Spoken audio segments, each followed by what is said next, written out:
বান ফোলা ফোলা দুধ হবি নাকি, এই একটা তাল বাজনা করতে করতে এখন ওই ছাগল যারা পালে সে আসিয়া ওই কয় যে তোর দুধ টানলি পারে, তোর মনে হয় দুধ বাড়াবি যেরকম দেখতেছে।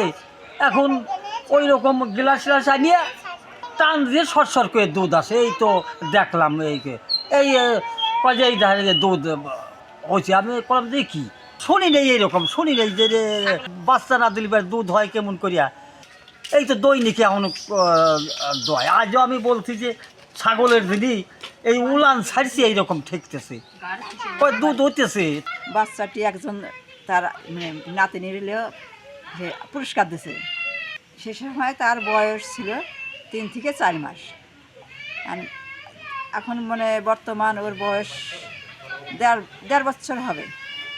কিছুদিন আগে ধরে মানে বানটা মানে ফোলা ফোলা, তা আমি বানটা ঝুলে পড়তেছে, বড় হচ্ছে। যেমন কি যে না বিয়ে নিয়ে বকরি যে এইগুলো বান মোটাতে থাকে। তারপর বিচারবার কাছে বললাম যে দেখা তো দিই বহি বানের দুধ মতন ঠাই।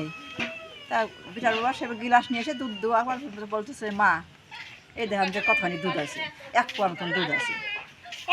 এইভাবে মনে করে যে বুঝতে পারলাম যে দুধ অনেক রোগ সারে, যদি খায় অন্য একজনও রোগ সারে। যেটা বকরি বাচ্চা দেয় দুধ হয় তাকে কমলে শুরু করে, খালি ঘরে বিরাম দিতে কম হয়। এই